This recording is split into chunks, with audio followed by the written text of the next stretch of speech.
Kapal na mukha yung sumugod dito. Malis na kayo, kung hindi ipapakuyog ko kayo sa mga tambay dyan. Lydia, alam kong kinukup mo si Natasha. Hayaan mo na lang siya mamuhay sa ganitong kalagayan? Lumaki si Natasha sa marangyang buhay. Hindi siya nababagay sa ganitong lugar. Mama, there's no point in reasoning with this woman. We're just wasting our time. Eva, stop it! Hindi ka nakakatulong dito. Lydia, kung may malasakit ka para kay Natasha, ibabalik mo siya sa amin. Mas magiging maganda ang kinabukasan ng anak mo kung nasa amin siya. Dito, anong klaseng buhay ang mapupunta sa kanya? Gusto mong magaya siya sa'yo na walang narating? Na makalipas ang 20 taon, wala pa rin makain. At nagtsatsaga sa isang masikip at mabahong barong-barong.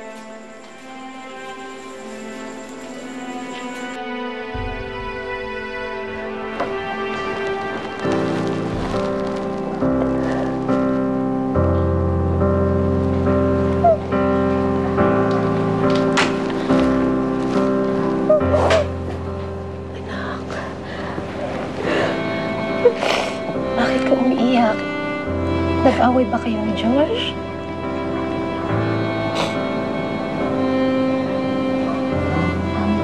Pinigan niya na ako, Meg. Akala ko nagkatampuhan lang kayo. Akala ko inaayos yung problema. Bakit siya nagdesisyon na biglang umalis? Hindi ko alam. May sakit-sakit.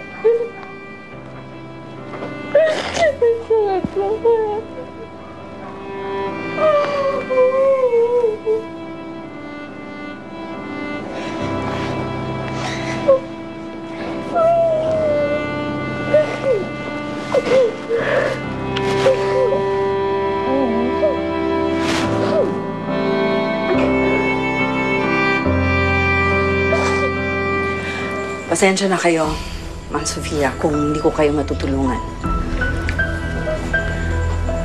Nagpunta nga rito si Natasha, pero hindi ko alam kung nasan siya ngayon. You see, Mama, I'm telling you, hindi mo madadaan sa dramang adik na to. Halang na ang kaluluwa niyan, kaya hindi na siya tinatablan. So can we already go?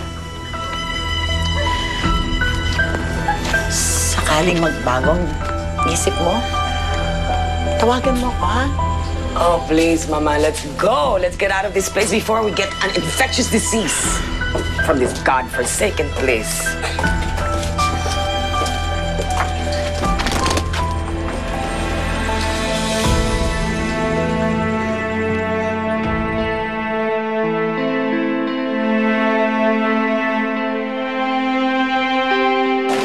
Dahan-dahan. Aray ko. Oy. Tabi, please. Out. Tabi. Doon. Ano ba gusto niyo? Ba't kayo Doon sumusunod kayo. sa amin? Para kayo mga stalker. Dahan. Huwag na kayo sumunod kasi. Hindi pa man nare-resolba ang kasong sexual harassment laban kay Don Romualdo Alcantara, ay sangkot ito muli sa isang kontrobersiya. Dahil dito ay tinutuligsa ng mga moralista ang kanyang tahasang pambabastos di umano sa karapatan at dangal ng mga kababaihan. Parang alam ko yata kung sino ang may pangalan nito. Sigurado ka bang hindi matitrace sa atin ang funding sa mga nagrarally versus legacy? I made sure na malinis ang lahat. Walang makakalam na involvement natin. Diana! Lahat po ng mga isyong lumalabas ay bahagi ng isang well-orchestrated demolition job. Ang tanging pakay ay sirain ang malinis kong pangalan at ng Legacy Corporation. Bakit wala po ngayon dito si apo niyo si Natasha Alcantara? Totoo po ba ang balibalita na kayo ay dileasanan niya? Bumalik ka na dun sa pamilyang kumapang sa'yo. Pero kayo po yung pamilya ko eh. Marami akong naging kasalanan sa mundo. Marami akong pagkakamali. Pero meron akong isang ginawang tama.